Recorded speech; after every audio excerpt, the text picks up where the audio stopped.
भाई लोगों, नमस्कार।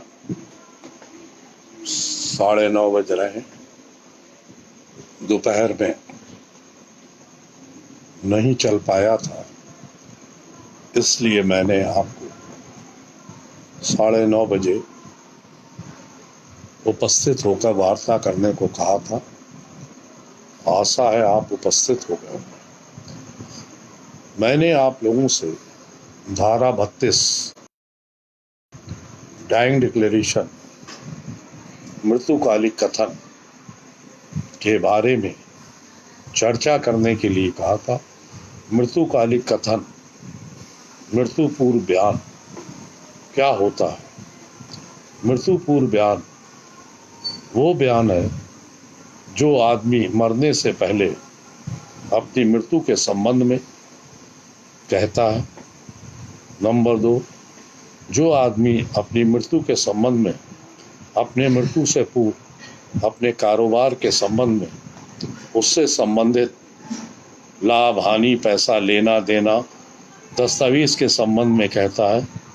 मृत्युकालिक कथन वो कथन है जो आदमी अपने मरने से पूर्व अपने संबंध में, अपने देनदारी, लेनदारी या अन्य किसी प्रकार के ट्रांजैक्शन या अपने बारे में कोई कथन कहता है, वो होते हैं।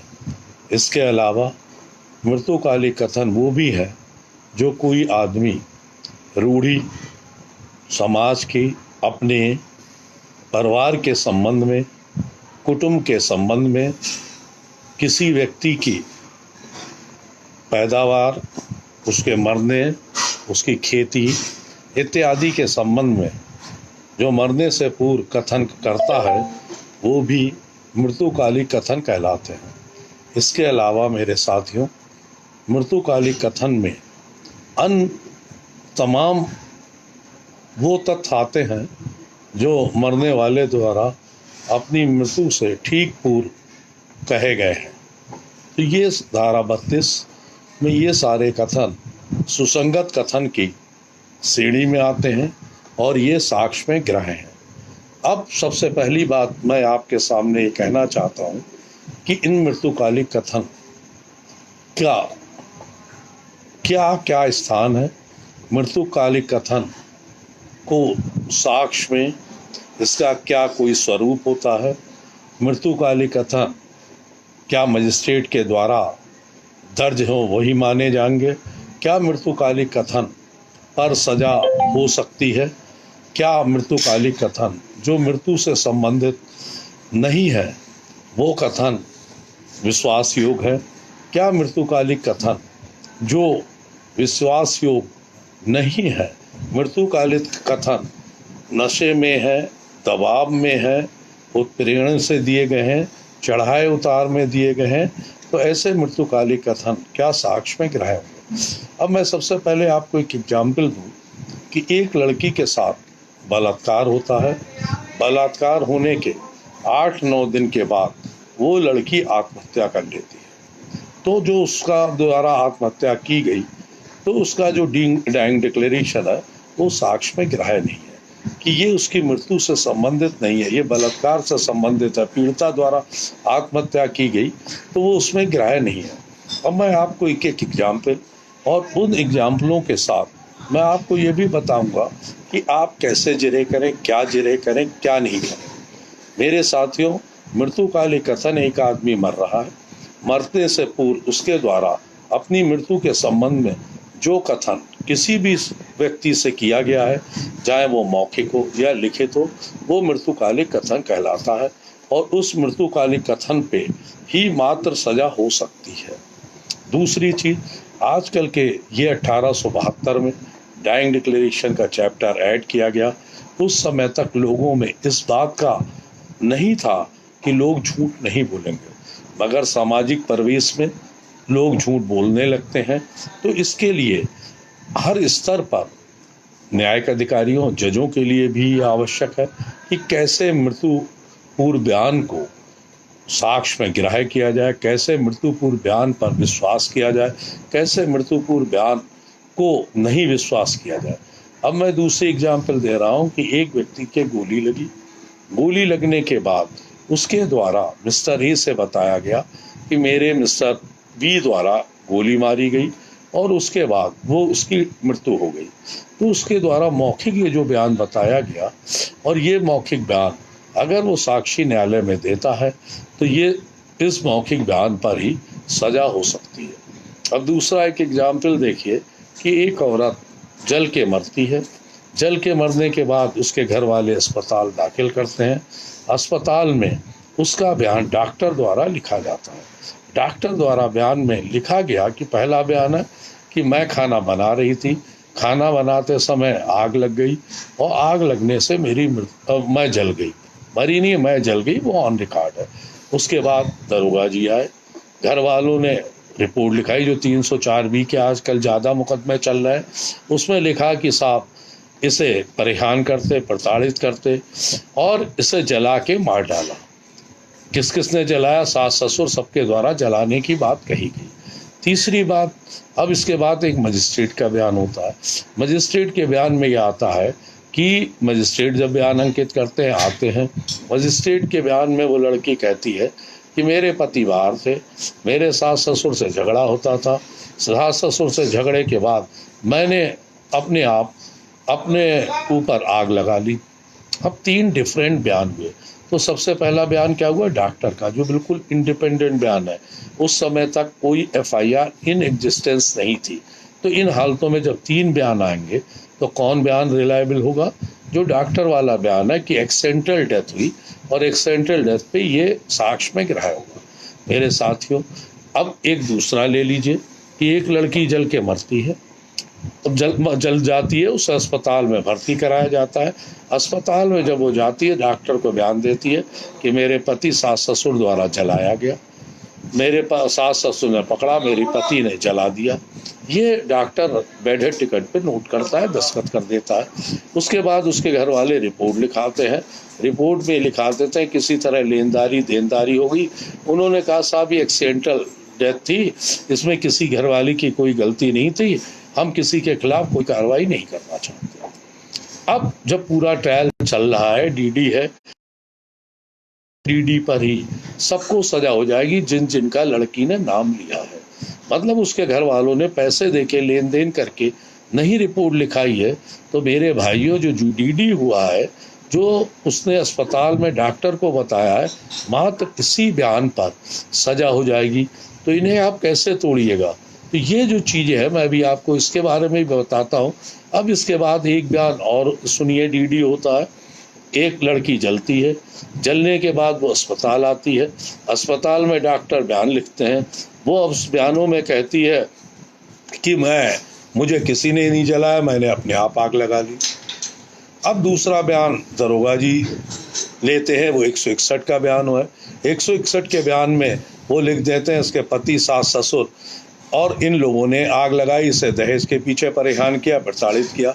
अब उसके बाद एक इसका डाइंग डिक्लेरेशन मजिस्ट्रेट द्वारा होता है। मजिस्ट्रेट के बयान में वो कहती है कि मुझे ये लोग परेशान प्रताड़ित करते थे, इनकी परेशान प्रताड़ना से तंग आकर मैंने आत्महत्या कर ली। तो अब तीनों जो डाइंग डिक्लेरेशन है उसमें एक बात आई, पहले वाले बयान में आई कि उसने आत्महत्या कर ली, दूसरे वाले बयान में आई कि उसने आत्महत्या कर ली। अब इसमें 304B में तो सजा नहीं होगी, मगर आत्महत्या जो उसे उकसाने की है, अबेटमेंट की है, जिसके वजह से उसे परेशान किया, तो उसमें 306 में से सजा हो जाएगी। चार्ज जो लगा होगा 302 304B का लगा होगा। तो जब बड़े में चार्ज लगा है तो छोटे में सजा हो सकती है। अब इसी में एक तीसरा बयान देखिए कि लड़की आती है, जो आजकल सबसे ज़्यादा हो रहा है। लड़की न्यायालय में आके बयान देती है, उन्हें न्यायालय में नहीं, मजिस्ट्रेट डॉक्टर के सामने बयान देती कि साहब मेरी एक सेंटल, मैं जल गई, मुझे किसी ने नहीं जलाया, मुझे ना किसी ने परेशान किया, ना मुझे किसी ने प्रताड़ित किया। घर वाले 304B का मुकदमा लिख देते हैं कि साहब इसे प्रताड़ित करते थे, इसे जलाया, इसके सास ससुर ने पकड़ा, ऐसे जला दिया। उसके बाद मजिस्ट्रेट महोदय का बयान आता है। मजिस्ट्रेट महोदय के वहाँ बयान के समय लड़की फिर ये कहती है कि मेरे सास ससुर ने जलाया, उन्होंने ऐसे ऐसे परेशान किया और उन्होंने प्रताड़ित किया। जो उसका डॉक्टर का बयान है उसके विपरीत उसके द्वारा ये बयान एक और दिया गया। अब यहाँ पे सबसे बड़ा महत्वपूर्ण है कि लड़की जो जली हुई है वो 100% जली हुई है। तो 100% जब मजिस्ट्रेट का जो बयान हुआ है, उस मजिस्ट्रेट के बयान में ना तो डॉक्टर का ऊपर सर्टिफिकेट है कि जो मृतका है, जो चुड़ैल थी, वो पूरे होश हवास में थी, और उसके द्वारा जो बयान दिया है वो पूरे होश हवास में दिया गया है। ये ऊपर नहीं प्रमाण पत्र, ना ही उसका ये प्रमाण पत्र है कि जब उसका बयान लिखा गया तब वो पूर्ण होश हवास में रही। तो मेरे भाई, इन हालतों में जो मजिस्ट्रेट द्वारा दिया गया बयान है वो उस पर कोर्ट रिलाई नहीं करेगा, जो डॉक्टर द्वारा लिखा गया बयान है उस पर रिलाई करेगा। यहीं पर एक बात मैं आपको और बता दूं कि भाई, जब किसी भी जले हुए को होता है तो उसे क्या देते हैं, पेन किलर दिया जाता है। पेन किलर का असर कहाँ होता है, दिमाग पर होता है। अगर एक व्यक्ति अपने सोचने समझने की शक्ति पर नहीं है और वो अपना अच्छा वाला नहीं समझ सकता है, अगर आपने जिरे में लिया है कि इसे इतनी हैवी एंटीडोज दी गई थी, हैवी पेन किलर दिया गया था। पेन किलर का बेसिक ये है कि आपका नर्वस सिस्टम जो है, पढ़िएगा, यही साइंस में बताया गया है, साइंस कि अगर आप ना हो तो इसे आवश्यक है पढ़ना, कौन कौन सी दवाइयों में, पेन किलर में कितना कितना नशा होता है। तो अगर एक आदमी नशे की हालत में है, दर्द कब खत्म होता है, जब नशे की हालत का इंजेक्शन दिया जाता है तो उसका क्या होता है, उसका नर्वस सिस्टम को बिल्कुल सुप्त कर दिया जाता है। तो मेरे साथियों, अगर आपके ऊपर जिरह में ये आपकी काबिलियत है, अगर जिरह में आप बैठे टिकट व अन्य चीज़ें ले आते हैं और उन चीज़ों को ये आता है कि वो इस पोजीशन ही में नहीं थी कि ये बयान दे सके, तो उसका बयान क्या होगा, उसका बयान विश्वास योग्य नहीं है और ऐसे बयान पे सजा नहीं होगी। अब इसके अलावा एक दूसरा को एग्जाम्पल आपको दे रहा हूँ कि एक आदमी के गोली लगी और गोली लगने के बाद वो मर गया, और आजकल अधिवक्ताओं ने सलाह मशवरा किया। उन्होंने रिपोर्ट लिखाते समय ये कहा कि मरने वाले द्वारा मुझे ये बताया गया था कि मेरे ए ने गोली मारी और मैं गोली से घायल हुआ, मैं उसे लेकर आ रहा था तो रास्ते में मृत्यु हो गई। On the basis of that FIR दर्ज कराई गई। तो भाई, ये जो बयान है, ये इन बयान पे जो स्वतंत्र साक्ष्यों का ने बयान कहा है, इन बयान पे भी सजा हो जाएगी। ये किससे हुआ, ये वकीलों के सलाह मशवरा से हुआ। इसे DD ट्रीट करने के लिए, जिसमें कोई आई विटनेस नहीं था, उनके द्वारा इस तरह की बातें करी गई।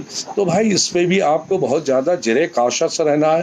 काशस ये रहना है, आपको पोस्टमार्टम भी देखना है, आपको वो पता एक्सपर्ट ओपिनियन भी देखना है, आपने सारी बातें देखना है। उसमें ये देखना है कि इसकी काज ऑफ डेथ कब हुई, कब ये मरा। ऐसा तो नहीं है पहले मर गया जो इन्हें एलिज कर रहा है। तो ये सारी परिस्थितियां, एक एक परिस्थितियों पे आपको जिरह करनी होती है, और ये परिस्थितियां इतनी महत्वपूर्ण है जो जिरह से द्वारा ही तोड़ा जा सकता है। मेरे साथियों, एक आदमी को जहर दे दिया गया, या एक आदमी, हाँ, जहर दे दिया गया, और जहर देने के बाद वो अस्पताल में भर्ती हुआ। भर्ती होने के बाद उसका बयान IO द्वारा 161 जाब्ता फौजदारी में दर्ज किया गया। उसमें उसने एलिगेशन लगाया कि मुझे इस व्यक्ति द्वारा जहर दिया गया और वो आदमी मर गया। तो आपने अक्सर देखा होगा कि सरकारी वकील उस 161 के बयान को आपको होता है प्रूव करवा देते हैं कि मरने वाले ने मरने से पूर्व ये बयान दिया। वो डाइंग डिक्लेरेशन ट्रीट हो जाता है और वो डाइंग डिक्लेरेशन पे सजा भी हो सकती है। मगर मेरे साथियों, इसके अलावा की लीगलिटी सेंटिटी के लिए आपको आवश्यक है कि आपको कानून की और जानकारी होनी चाहिए। Police regulation, Uttar Pradesh police regulation में पैरा 115 में कहा गया है कि जो 161 जब लिखा जाएगा तो 161 दो इंडिपेंडेंट पर्सन्स के सामने लिखा जाएगा और उनके सामने लिख के उनके दस्तखत करवाए जाएंगे। अगर 115 पुलिस रेगुलेशन के तहत वो बयान लिखा गया है तो बयान साक्ष्य में ग्राह्य है। अगर आप इस पे कोई बात नहीं पूछते हैं तो आपकी जरा सी नेग्लिजेंस, आपकी जरा सी अज्ञानता अभियुक्त को पता चला जेल पहुंचा देगी। तो मेरे साथियों, ये डाइंग डिक्लेरेशन का चैप्टर सबसे ज़्यादा खतरनाक चैप्टर है और डाइंग डिक्लेरेशन पे सबसे ज़्यादा सजा हो सकती है। आपको ये मालूम होना चाहिए, ये डाइंग डिक्लेरेशन जो है, ये सोल टेस्टमनी डाइंग डिक्लेरेशन क्या है, मरने वाले से जिरह नहीं होती है, मरने वाला आपके सामने नहीं होता है। तो हिंदुस्तान में एक ये है कि मरने वाला झूठ नहीं बोलता है। अंग्रेजों के समय जब 1872 में ये कानून आया था तो ये बात था कि मरने वाला झूठ नहीं बोलता है। उस हालत में ये जो डाइंग डिक्लेरेशन को फाइनलिटी माना गया था, मगर समय के आधार पर ये डाइंग डिक्लेरेशन में वकीलों का, कानून के लोगों का, पुलिस वालों का, जिन्हें कानून की जानकारी होती जाती है, वो डाइंग डिक्लेरेशन को क्रिएट करते हैं। तो मेरे साथियों, जो dying declaration, sole dying declaration, इसके कार्बोरेशन की कोई आवश्यकता नहीं है। On the basis of only dying declaration convey कर सजा हो सकती है। तो मेरे साथियों, डाइंग डिक्लेरेशन के बारे में आपको बहुत गहनता से देखना है। डाइंग डिक्लेरेशन ऐसा बयान है कि मरने वाला आपके सामने नहीं रहता है, उससे आपको जिरह का मौका नहीं मिलता है। उसका मात्र बयान, वो क्यों उसने उसका ये बयान जिन लोगों को दिया है वो क्यों दिया है, तो आपको सबसे पहले जिरह में क्या लाना है। जिन व्यक्तियों को डाइंग डिक्लेरेशन दिया जा रहा है उनका क्या इंटरेस्ट है, क्या वो रिलायबल है, क्या ट्यूटर्ड तो नहीं है, क्या उन्होंने पढ़ लिख के तो नहीं करा, उन्होंने अपने फायदे को इसे डाइंग डिक्लेरेशन तो नहीं बनाया। इन बातों पे आपको सबसे ज़्यादा जिरह करनी पड़ती है। दूसरी चीज़ मेरे साथियों, हर आदमी आजकल चालाक है, और वो चालाकी में चाहे पुलिस वाले हो, वो भी LLB करे हुए हैं, उन्हें भी एविडेंस एक्ट की जानकारी है। वो देख रहे हैं कि डेड केस है और डाइंग डिक्लेरेशन उसमें वो क्रिएट करते हैं, और जो डाइंग डिक्लेरेशन क्रिएट करते हैं तो उसमें कहीं ना कोई कमी रहती है। तो मेरे साथियों, उन डाइंग डिक्लेरेशन की कमी को ये आपको देखना है, आपको पता करना है। आपको जब पत्रावली पूरी तैयार करेंगे तो आपको इस बात की जानकारी होगी कि ये डाइंग डिक्लेरेशन को कैसे आप ब्रेकेज करें।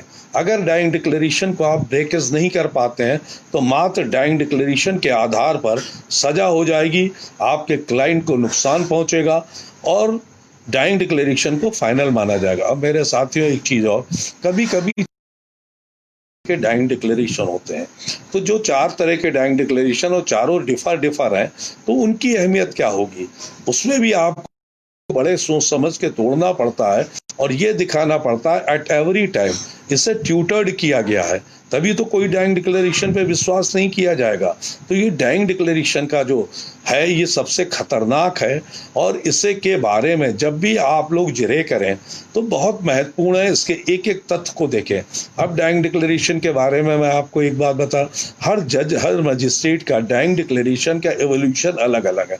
अगर आप टोटलिटी पे जिरह नहीं कर रहे हैं, डाइंग डिक्लेरेशन को थोड़ी तरह से नहीं तोड़ पा रहे हैं, डाइंग डिक्लेरेशन के क्रिएशन को हिट नहीं कर पा रहे हैं, डाइंग डिक्लेरेशन वो व्यक्ति इस पोजीशन में नहीं था कि वो डाइंग डिक्लेरेशन दे सके, अगर ये आप तथ्य नहीं कर पा रहे हैं तो आप हर हालत में सजा होगी।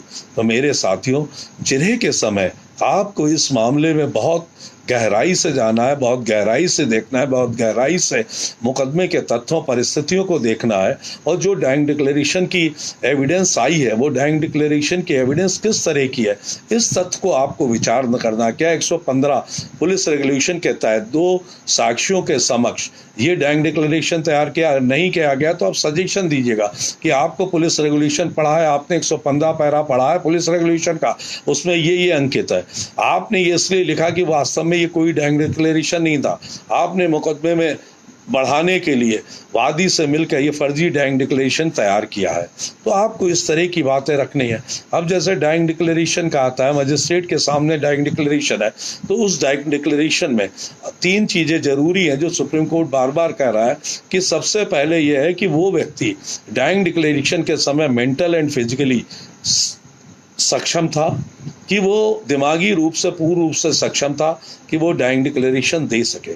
अगर वो पूर्ण रूप से का ऊपर side person is totally for giving dying declaration, अगर ये तथ्य लिखा हुआ है तो, और उसके बाद नीचे डाइंग लिखने के बाद भी उसका वो लिखा हुआ है सर्टिफिकेट कि during regarding the dying declaration the patient was fit mental condition, अगर ये लिखा है तो सर्टिफिकेट पूरे इस डाइंग डिक्लेरेशन की सेंटिटी को जल्दी तोड़ना संभव नहीं है।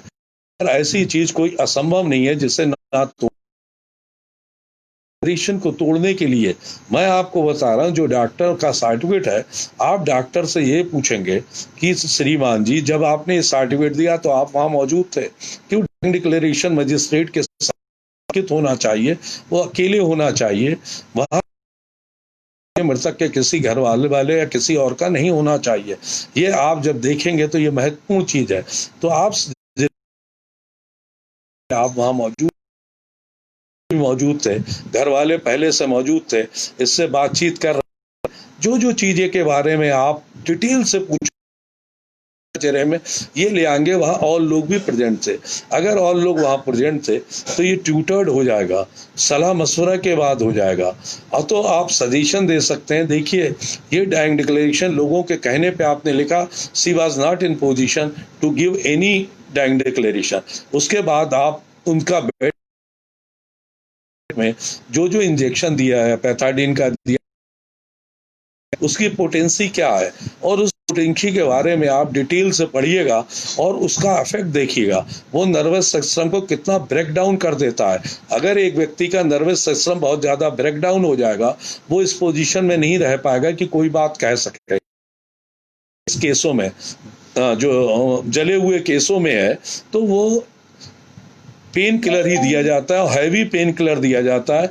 और हैवी पेन किलर इसलिए दिया जाता है कि उसका नर्वस सिस्टम ब्रेक हो, तो महसूस ना करें। तो आपको समझ में आया कितना डाइंग डिक्लेरेशन कि मरने वाले का बयान अगर वो दबाव के स्वेच्छा से दिया हुआ है, इस डाइंग डिक्लेरेशन पे जितना ज्यादा और रूलिंग में ऑफ एविडेंस तरह का विचार में कोई किसी को नहीं मांग, कानून पे को उच्चतम न्यायालय के कानून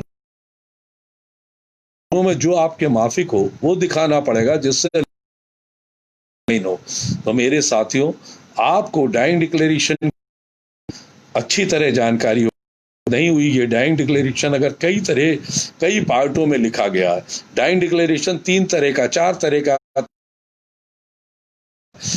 मगर जहां पर डाइंग डिक्लेरेशन एक है, वहां आपको ये जरूर कि वो डाइंग डिक्लेरेशन पे सजा।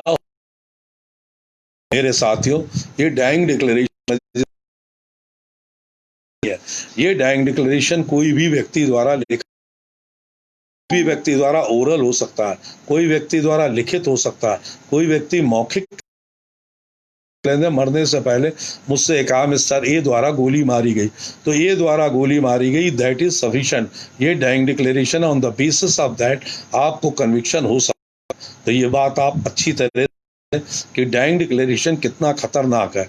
इसे लिखने की कोई आवश्यकता नहीं है, ये मौखिक भी हो सकता है, इसे मजिस्ट्रेट द्वारा दर्ज करने की कोई आवश्यकता नहीं है। मजिस्ट्रेट इसे जो दर्ज करना है, इसका क्या प्रारूप होगा, इस प्रारूप का भी कोई आवश्यकता नहीं है। ये बहुत आवश्यक है, इसमें कोई प्रारूप नहीं है कि इस प्रारूप में लिखा जाए। कभी कभी आप लोग इसमें हो जाए क्वेश्चन आंसर फॉर्म में नहीं है, इसमें नहीं, इससे कोई फर्क नहीं पड़ रहा। मरने वाला मर रहा है तो उसके मुंह से यही बात निकली, अनिल ने गोली मारी। अब आपको इसने एक सवाल कर दिया कि अनिल ने गोली मारी, ठीक है, इसके अलावा यही डीडी आया। अब आप उसके कैसे तोड़ेंगे, ये आपके ऊपर बहुत महत्वपूर्ण है। आप वहां 6 अनिल पैदा कर देंगे, और 6 अनिल डिफरेंट जातों के पैदा करेंगे, 6 अनिल के डिफरेंट पेरेंटेज होगी, 6 अनिल डिफरेंट जगहों के होंगे। तो आप एक अनिल के बारे में, जिसके बारे में पुलिस ने उसकी जगह जो डायरेक्शन है उसमें 6 अनिल को ले आइएगा, 6 अनिल की एलोकेंटेड विद ईच आइएगा। अगर ये चीज आएगा स्टेबलिश नहीं हो सकता है। तो मेरे भाई, मेरे दोस्तों, आप लोगों को कितना आसानी से, मगर डाइंग डिक्लेरेशन को तोड़ने के लिए, डाइंग डिक्लेरेशन के गवाहों को तोड़ने के लिए आपको बहुत गहराई पे जाना पड़ेगा। मत सोचिए कि आसानी से। डाइंग डिक्लेरेशन के एविडेंस सबसे ज्यादा खतरनाक एविडेंस है, और केवल मैं बार बार आपसे यही कह रहा हूं कि डाइंग डिक्लेरेशन के मात्र साक्ष्य पर सजा हो जाएगी, उसके कार्बोरेशन की कोई आवश्यकता नहीं है। डाइंग डिक्लेरेशन स्वेच्छा से है, बगैर किसी दबाव के है, उस पर हर हालत में सजा हो जाएगी। कभी आपने देखा डाइंग डिक्लेरेशन में लिखा पप्पू या बल्दिया छोड़ दी, निवासी कहीं का लिख दिया, तो आपको ये क्रिएशन करना पड़ेगा, उस गांव में 10-20 नत्थों को क्रिएट करना पड़ेगा, और ये चीज डेवलप करनी पड़ेगी है, और जिससे ये ना हो पाए कि जिस नत्थू के बारे में कह रहा है वो मुलजिम बनाया गया वो नत्थू ना रहे। तो डाइंग डिक्लेरेशन के पार्ट को तोड़ने के लिए आपको वहां कई नत्थू क्रिएट करने पड़ेंगे कि पेरेंटेज नहीं है। अब जहां जहां कभी कभी ये होता है डाइंग डिक्लेरेशन में ए पेरेंटेज बी अंकित है कि साहब इसने मुझे गोली मारी, उसमें निवास का बारे में नहीं दिया, तो ए पेरेंटेज बी के बारे में आपको क्रिएशन करना होगा। 6 जगह जहां जहां हो उनके बारे में आपको क्रिएट करना होगा। करना जानते हैं, इन्हें भी इन्हें जानते हैं, इन्हें भी जानते हैं, इन्हें भी जानते, से भी रंजिश है। अगर इसका सही आइडेंटिटी होती तो एड्रेस सही देता, तो उस एड्रेस ना होने के कारण तो आपको जिरह में ये सारी बातें पता करने पड़ेंगी। तो डाइंग डिक्लेरेशन की जो एविडेंस है सबसे ज्यादा खतरनाक एविडेंस है, और इस एविडेंस पे सजा हर हालत में हो जाएगी अगर उस डाइंग डिक्लेरेशन को आप नहीं तोड़ पाएंगे। दूसरी चीज मेरे साथियों, इस डाइंग डिक्लेरेशन का बड़ा महत्व है। महत्व यह है कि आपके घर में लड़की मरी, अब आप ये मैं बात, और लड़की ये कहती है कि साहब पति ने जला दिया। उस डाइंग डिक्लेरेशन में ये नहीं है दहेज के पीछे जला दिया, तो आप सोचिए 302 में तो आपको सजा हो जाएगी। 302 में कैसे बचिएगा? क्यों वो झूठी क्रिएशन करना है, पति ने जला दिया कि ये घर वाले वहां पहुंच गए थे, जब ये घर वालों ने उसे खूब रटाया कि तू तो मरने जा रही है, तुझे मेरी कसम। आपको ये एटमॉस्फेयर क्रिएट करना पड़ेगा कि घर वालों के दबाव में वो पति का नाम ले रही है। इस तरह की कोई बात नहीं थी। अगर दहेज वाली बात नहीं थी तो पति का जलाने का क्या है? तो दहेज की एविडेंस मैंने कहा था 304 बी में तो प्रिजम्पशन से आप बच गए, प्रिजम्पशन से ये बच तो आप बच गए, मगर 300 मेरे साथ मर्डर है, लड़की आपका डाइंग डिक्लेरेशन दे रही है, 106 ऑफ एविडेंस की 106 में ले जाते हैं, सुसाइड में ले जाते हैं, तो आपको बहुत मेहनत करनी पड़ेगी। ये सोचिए 302, 304 बी, 306 के लिए डाइंग डिक्लेरेशन कितना खतरनाक है। और ये डाइंग डिक्लेरेशन आप अगर डाइंग डिक्लेरेशन पे समझ गए हो तो बताइए कि नेट देखिए अटक रहा है, रुक रहा है। तो मैं आपसे ये फिर सब कर रहा हूं कि ये डाइंग डिक्लेरेशन के बारे में को कोई सवाल करके पूछ लीजिए। इस डाइंग डिक्लेरेशन को बहुत महत्वपूर्ण है, जैसा मैंने आपको 27 बताया, 27 बहुत खतरनाक है, आप लोग नहीं समझ रहे हैं। 27 के बारे में पूछिए, पता है इतना खतरनाक है कि पुलिस के बयानों पे ही 27 में सजा हो जाएगी, 302 में लग जाइएगा सर्कमस्टेंशियल एविडेंस में। तो मेरे साथियों, अगर डाइंग डिक्लेरेशन में आपको कोई चीज क्लियर नहीं है तो आप मुझसे पूछ लीजिए, सामने होऊंगा। अब ये डाइंग डिक्लेरेशन का बारे में इतना मैंने आपको बता दिया, आउटलाइन मैंने पूरी खींच दी, क्या क्या जिरह कर सकते बता दिया। तो डाइंग के बाद अब सेक्शन 33 क्या है? 33 वो बयान है जो आदमी नहीं किसी जुडिशियल दिए गए हैं और वो आदमी नहीं मिल पा रहा है, मर गया है, तो उससे वो रेलिवेंट होगा या नहीं होगा, ये बयान इसमें हो गया। तो ये 33 का हो गया। अब इसके बाद आता है 34 से लेके 40 तक। 34 क्या है? 34 जो है कि आप देखिए दस्तावेज, लोग दस्तावेज जो कि इलेक्ट्रॉनिक्स पे हैं, उसमें लिखे हुए वो दस्तावेज साक्ष्य में गिराए हैं, आपको बता रहे हैं इलेक्ट्रॉनिक्स वाले भी हैं। 35 क्या है? जो गवर्नमेंट दस्तावेज हैं, लोक दस्तावेज हैं, उसमें जो एंट्रीज हैं वो सुसंगत हैं।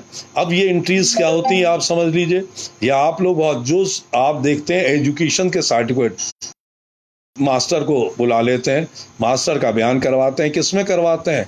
35 के लिए, उसकी आयु के निर्धारण के लिए। तो जो गवर्नमेंट के ये दस्तावेज हैं, इन दस्तावेज की जो एंट्रीज हैं, जो उनकी लिखी हुई हैं, मास्टरों द्वारा लिखी हुई है, वो एंट्रीज साक्ष्य में सुसंगत हैं। आयु के लिए यही तो प्रूव करवाते हैं। अब 34 हो गया आपका, 35 में ये आयु का करवाते हैं। 36, 37, 38, 39 क्या हुआ? इसमें ये हुआ है, आप देखिए खतौनी लेते हैं, नक्शा खतौनी लेते हैं, दस्तावेज लेते हैं। ये जितने दस्तावेज हैं, गवर्नमेंट दस्तावेज हैं, चाहे इलेक्ट्रॉनिक हो ये हो, इनके भी साक्ष्य में गिराए हैं। तो आप समझ गए कि जितने भी आपने देखा दस्तावेज जो है, रिलेटेड दस्तावेज, वो सब सुसंगत है। कौन कौन है, चाहे इलेक्ट्रॉनिक मीडिया के, गवर्नमेंट के हैं, लोग दस्तावेज जो वो सुसंगत है। नक्शा है, आपको होता है खतौनी वगैरह है, तो जो नक्शे हैं, सारी चीजें ये सारी सुसंगत है। अब 40, 41, 42, 43 क्या है, पूर्व केसों के निर्णय ये सुसंगत है। प्रोवेट वो ये सुसंगत है। तो ये 41, 42, 43, 44 जो है, इनमें ये सारे डॉक्यूमेंट जो है, पूर्व निर्णय हैं वो सुसंगत हैं, प्रोवेट वो सुसंगत है, डिग्रीज वो सुसंगत है। एक इसमें आखिरी जो 44 है, किसी द्वारा फोर्स तरीके से कोई डॉक्यूमेंट ले लिया है तो वो सुसंगत नहीं है, अगर आप सिद्ध कर देते हैं। किसी ने झूठ बोल के कोई ले लिया है तो वो सुसंगत नहीं है, तो उसे आपको सिद्ध कर देते हैं कि इसने फोर्स तरीके से ले लिया है, तो वो सुसंगत नहीं रहेंगे। तो मेरे भाइयों, आप आज 44 तक सबसे पहला डाइंग डिक्लेरेशन था, उसके बाद मैंने आपको कहा पब्लिक डॉक्यूमेंट इंटर जो जाए पता इलेक्ट्रॉनिक हो उससे संबंधित है। 35 जो आपको बताया आयु के लिए आप लाते हैं, नक्शा नजरी है, खतौनी है, जो और पब्लिक दस्तावेज हैं उसके बारे में बताया। 40, 41, 42, 43, 44 का पूर्व जजमेंट है, प्रोवेट है, डिग्रीज है, ये सारे सुसंगत है। मगर ये प्रोवेट डिग्री जो आपने धोखाधड़ी से लिए, अदरवाइज सुसंगत नहीं है। कोर्ट के सामने आप लाओगे तो वो सुसंगत नहीं है। तो मेरे साथियों, इस समय ये नेट अच्छी तरह से चल गया। अगर आप लोग कहें तो रात के 9:30 बजे ही मैं आप लोगों से हूं, तो इसमें ज़्यादा देर ये नेट चल सकता है। दिन के 2 बजे मगर मेरे कुछ साथियों ने, मेरे जूनियरों ने ये कहा था कि साहब इस समय वो चलते हैं, टीवी वगैरह चलते हैं, रामायण महाभारत चलती है, अगर तो आप लोग कल मुझे बता दीजिए कि 9:30 बजे आपको अच्छा लगेगा, तो 9:30 बजे कल मैं एक्सपर्ट एविडेंस से और 55 तक का पूरा रेलेवेंसी के बारे में आपको ख़त्म करूँगा। पूरा आपको नहीं, मतलब चैप्टर ख़त्म करूँगा। मेरे साथियों, ये बात आप समझ गए डाइंग डिक्लेरेशन को, 33 को, 34, 35, 36, 37, 38, 39, ये तो एक ही रिलेटेड है कि पब्लिक डॉक्यूमेंट्स हैं, इलेक्ट्रॉनिक डॉक्यूमेंट्स हैं, जो आयु के संबंध में 35 के तहत आप मास्टर को पेश करते हैं, ये सब करते हैं। उसके बाद नक्शा नजरी है, ये सारी चीज़ें हैं। 40, 41, 42, 43 जो के क्या है, पूर्व जजमेंट है, निर्णय है, प्रोवेट है, डिग्रीज हैं, ये सारी चीज़ सुसंगत है। बस 44 में क्या है कि पूर्व जो डिग्रीज फर्जी रूप से ली गई है, अगर न्यायालय को आप बता सकते हैं कि इसने फोर्स तरह से झूठ बोल के ली गई है, तो वो सुसंगत नहीं है। तो मेरे साथियों, आप लोग समझ गए। आपका मैंने काफ़ी समय लिया, इस समय ये काफ़ी देर चल गया। कोई परेशानी हो, कोई सवाल हो, तो आप आंख बंद करके पूछ सकते हैं।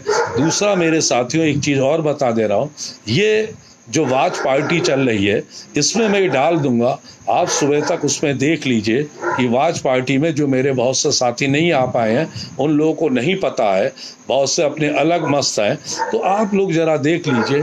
हाँ, मेरे एक साथी ने कहा डाइंग डिक्लेरेशन के बारे में नशे में है, तो मैंने आपको बताया नशे की हालत में थोड़ी, वो आपको सिद्ध करना है कि उसकी मेंटल पोजीशन ऐसी नहीं थी, उसे इतना नशा कि उसका जो न्यूरो सिस्टम है, जो दिमाग है, वो इस पोजीशन में नहीं था कि वो डाइंग डिक्लेरेशन दे सके। तो अगर प्रॉपर डाइंग डिक्लेरेशन नहीं है तो उस पर रिलायंस प्लेस नहीं की जाएगी। वही मैंने कहा, जो जले हुए हैं, जो चुटैल हैं, उसमें सबसे ज़्यादा बेड हेड टिकट को आपको देखना पड़ेगा। क्या दवाइयाँ दी, उस दवाइयों का कितना असर होगा, कितना उस दवाइयों से आदमी इस लायक रहेगा कि वो सोच समझ के बयान दे सके। अगर वो इस पोजीशन में नहीं है तो वो डाइंग डिक्लेरेशन पर रिलाई नहीं किया जाएगा। मगर मेरे भाइयों, इस चीज़ को कैसे करोगे? इस चीज़ को, जो दस्तावेज हैं, जो बेड हेड टिकट हैं, जो डॉक्टर ने प्रिस्क्रिप्शन दिया है, वो सारी बातें आप लोग जो हैं उस बारे में सोचिएगा, उस पर जरह करिएगा। जैसे अंतरिक्ष ने कहा है कि हम हर समय रेडी हैं। भाई, छोटे भाई, आप रेडी है? मैंने और लोगों से पूछा, मैंने आपसे क्या कहा? आप बरेली के बड़े वकील बनोगे, आप में चाह है सीखने की। जिन व्यक्ति में चाह होती है वो बहुत बड़ा बनेगा। जितने आप लोग देख रहे हो, ये सब बड़े वकील बनोगे, या आप लोग बरेली बार के स्तंभ हो। जो सीखने की प्रक्रिया है भाई, हर आदमी सीखता रहता है, मैं भी सीखता रहता हूँ। तो जो प्रक्रिया आप में है, जो मुझसे ग्रहण कर लोगे, अच्छी बात है, भविष्य में आप सबके काम आएगा। मगर ये आप लोग जितने वाच कर रहे हो, 30, 35 वगैरह जो लोग हैं, वो ये देख के बताए कि अगर हाँ ये अनसाउंड माइंड उसका है तो अनसाउंड माइंड कैसे डाइंग डिक्लेरेशन देगा? क्या पागल डाइंग डिक्लेरेशन दे देगा? भाई उसमें एक सर्टिफिकेट होता है बेटा। रीना, हनीफ, तुमने ये लिख दिया अनसाउंड माइंड, पागल डाइंग डिक्लेरेशन दे देगा? उसमें क्या है? Fit mental condition. मैंने क्या बात कही? The person was in fit mental condition. तो जो पागल है वो फिट मेंटल कंडीशन में क्या, वो तो किसी का नाम लिख दे, वो तो लिख दे मनमोहन सिंह ने मार डाला, तो क्या मनमोहन सिंह मुलजिम बन जाएंगे?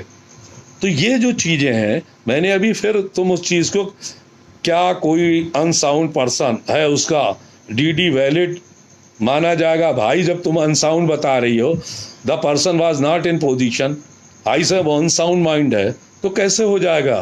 तुम वकील हो, इतना दिमाग तो रखो कि एक आदमी अनसाउंड है, वो कैसे? मैंने क्या बताया कि उसका जो मरने वाला है, he or she was in fit mental condition during adducing dying declaration।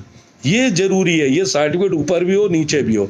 अगर अनसाउंड माइंड का है तो ये आपको सिद्ध करना, अगर डाइंग डिक्लेरेशन रिटन नहीं है। तुम्हारा सवाल भी क्या है कि एक पागल आदमी मर गया और उसने 2 आदमियों ने लिख दिया कि मरते समय पागल ने मुझे ये बताया, तो पागल आदमी है, पहले तुम्हें ये सिद्ध करना पड़ेगा ये पागल आदमी है, तो वो इस पोजीशन में नहीं है कुछ बता सके।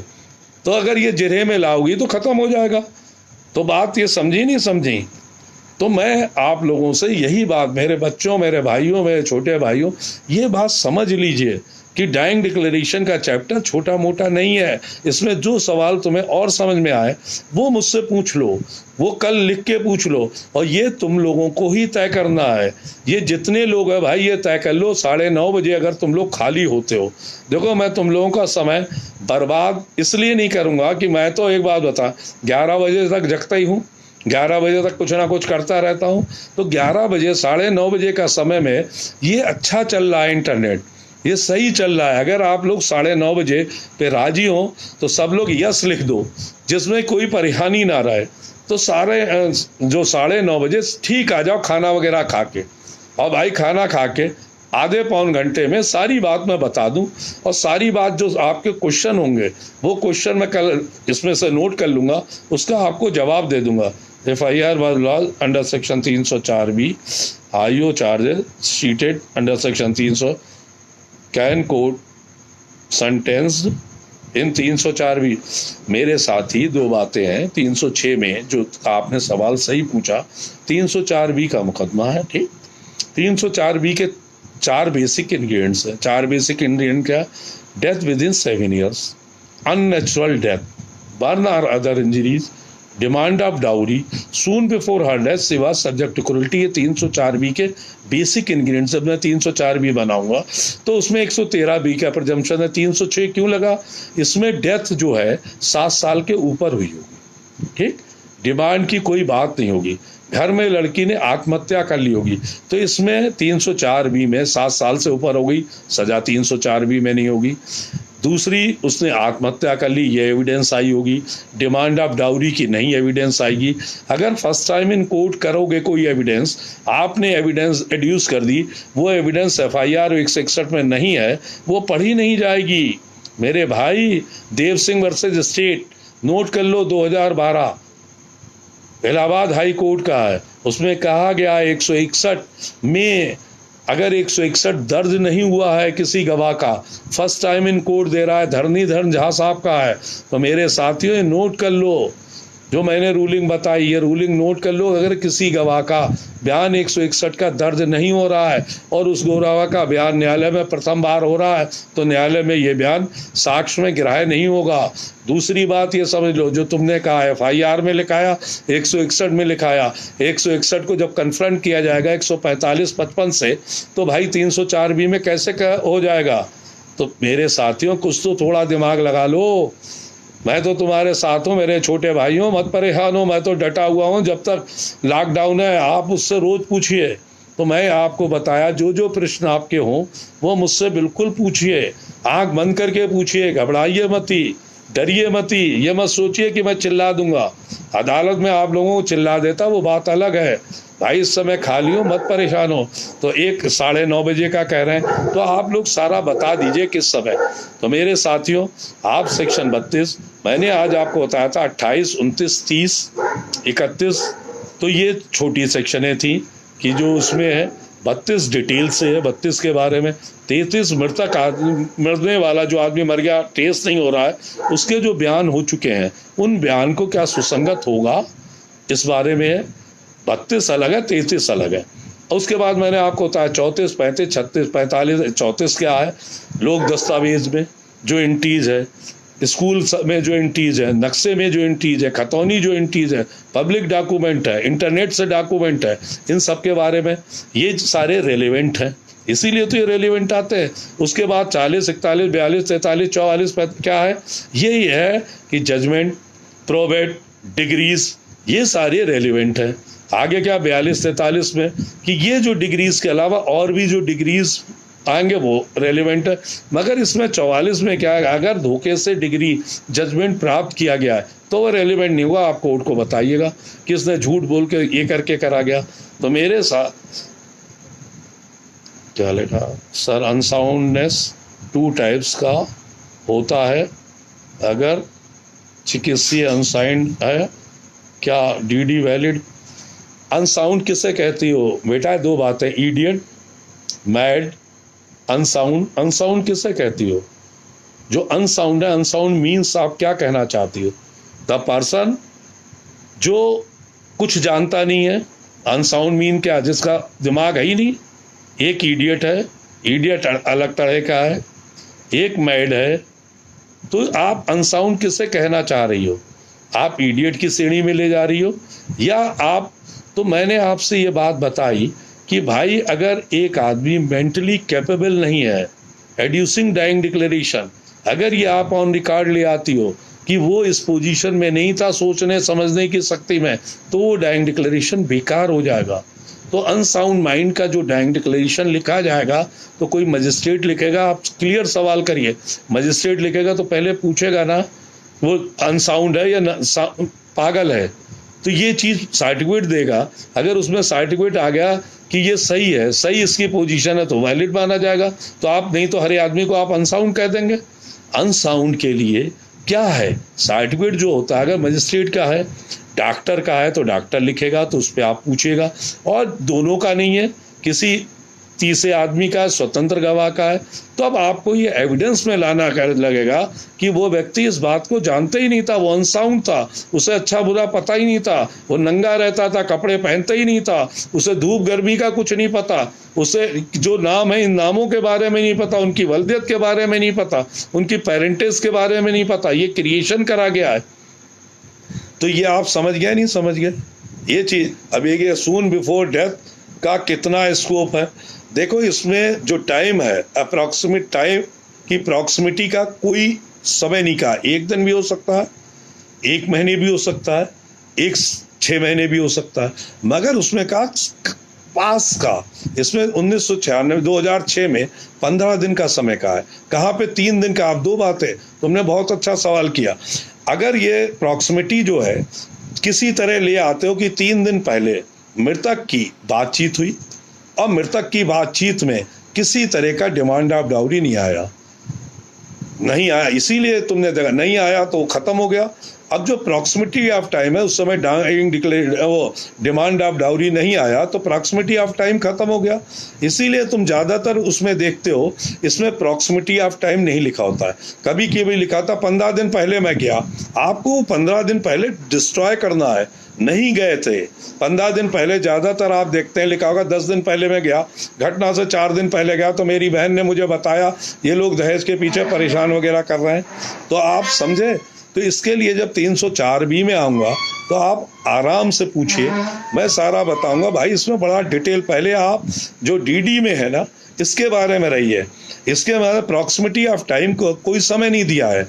जो आप सुप्रीम कोर्ट की रूलिंग देखेंगे उसमें प्रॉक्सिमिटी ऑफ टाइम डिपेंड्स, हर स्तर पे अलग अलग डिपेंड करता है। अगर आपने 6 दिन पहले घर पे पहुंचा दिया और चाय पी के आप लौटाए, इट मीन्स कोई तरह का वास्ता नहीं था, तो प्रॉक्सिमिटी ऑफ टाइम खत्म हो गया।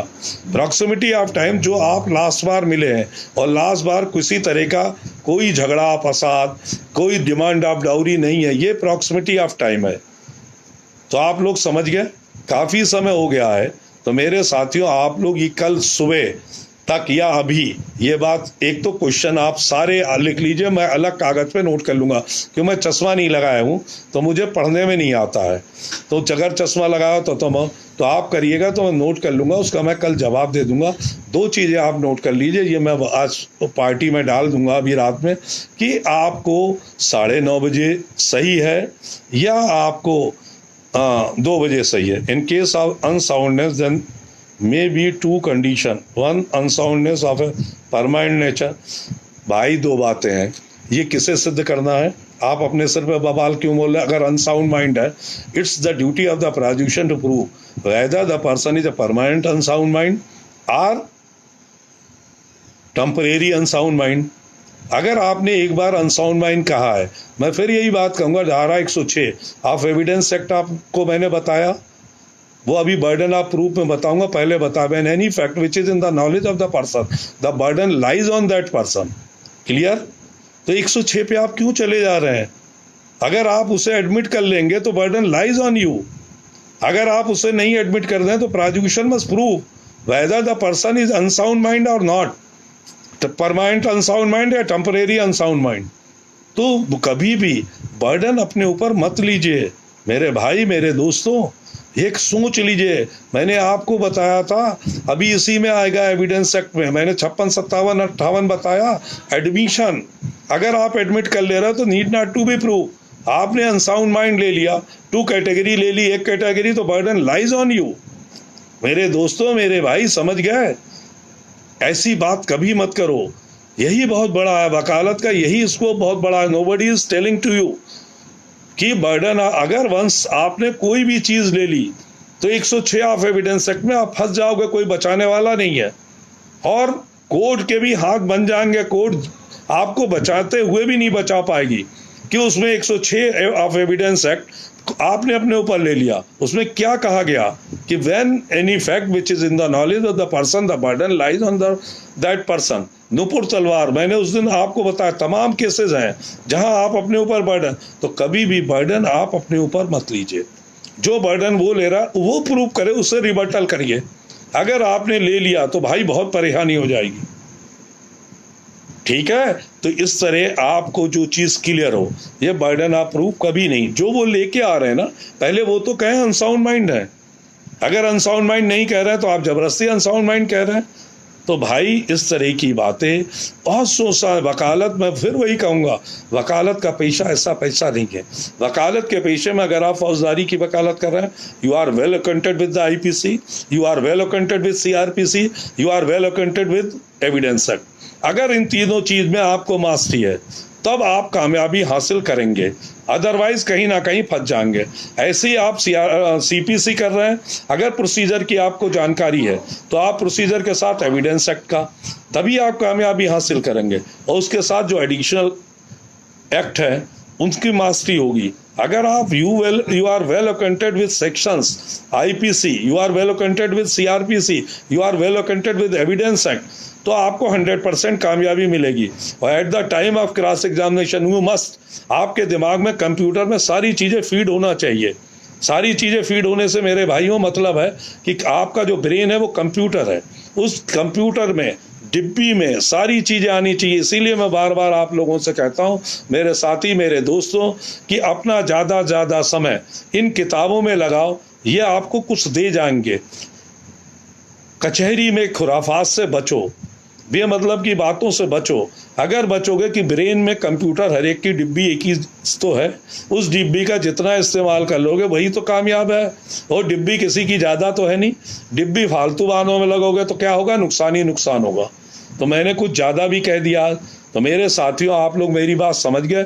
जो क्वेश्चन आपको पूछना है आप रिटर्न में क्वेश्चन पूछ लीजिए, जो कमेंट्स वो लिखते हैं लाइक में, ये जिसमें भी, मैं कल उसका पूरा जवाब दे दूंगा, मैं डिटेल से। जो चीज़ आपको पूछनी हो कि इस समय फ्री हूँ, मस्ती से सारा बता दूंगा, जो मेरे दिमाग में थोड़ा बहुत है। मैं कोई मास्टर आदमी नहीं हूँ, मगर ये बात ज़रूर है, जितना मुझे आता है वो मैं आपको बता दूंगा। वो भविष्य में आपको बहुत कामयाबी की ओर ले जाएगा। और ये चीज़ें जो आपको एक बार बता रहा हूँ ना, ये किताब पढ़ने के बाद आपकी जानकारी में नहीं आएंगी। किताब पढ़ना अलग चीज़ है, देखना अलग है, ऑडियो वीडियो एक अलग है। आप पिक्चर देखते हैं, पिक्चर के डायलॉग जल्दी याद हो जाता है, पिक्चर का एक्ट जल्दी याद हो जाता है। तो मेरे साथियों, मैं बहुत सरल भाषा में आपको बता रहा हूँ, तो मैं समझता हूँ कि आप मेरी बात को अदरवाइज नहीं लेंगे, आप सबके फ़ायदे की है। ये ज़रूर लिख दीजिएगा कि कल कै बजे, भाई उस हिसाब से मैं अपने को एडजस्ट कर लूँ। ठीक है, शुक्रिया, गुड नाइट, आराम से खुश रहिए।